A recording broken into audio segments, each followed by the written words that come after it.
বামফ্রন্ট জমানা থেকে যেভাবে মানুষ চেয়েছিল মুক্তি পেতে, তখন সামনে এসেছিল একটা মুখ, সেটা হচ্ছে মমতা ব্যানার্জি। আন্দোলন থেকে আন্দোলন, তার উপরে আন্দোলন করে এগিয়ে এসেছিলেন মমতা ব্যানার্জি। যতই অস্বীকার করুক আজকের প্রজন্ম, কিন্তু মানতে হবে যে তিনি লাগাতার আন্দোলন করে গেছিলেন। তাই তার মুখটাকে সামনে রেখে যখন মানুষ ভাবলো একে পরিবর্তন করা দরকার, মানে সিপিএম কে সরানো দরকার, তখনই কিন্তু পরিবর্তন হয়েছিল।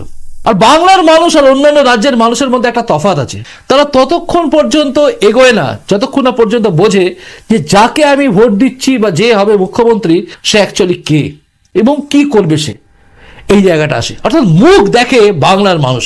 তাই কংগ্রেসকে সরিয়েছিল জ্যোতি বসুকে দেখে, জ্যোতি বসু এবং বামফ্রন্ট জমানা শুরুর শেষও হয়েছে মমতাকে দেখে। আর এই মমতা বন্দ্যোপাধ্যায়ের শেষ কিন্তু শুরু হতে চলেছে শুভেন্দু অধিকারীকে দেখে। এটা আমরা মনে করি, আমরা যারা সাধারণ মানুষের সঙ্গে মিশি তারা মনে করি। কিন্তু বিজেপির মধ্যে, অর্থাৎ এই রাজ্যে যে দলটার দিকে তাকিয়ে আছে গোটা বাংলার মানুষ, সেই দলটার অভ্যন্তরেই রয়েছে বেশ কিছু লোক যারা চায় না বিজেপি ক্ষমতায় আসুক। কারণ তারা এমনভাবে রাস্তা তৈরি করছে যাতে বঙ্গ বিজেপির গতি রুদ্ধ হয়ে যাচ্ছে। অর্থাৎ তারা আটকাতে চাইছে শুভেন্দু অধিকারীকে।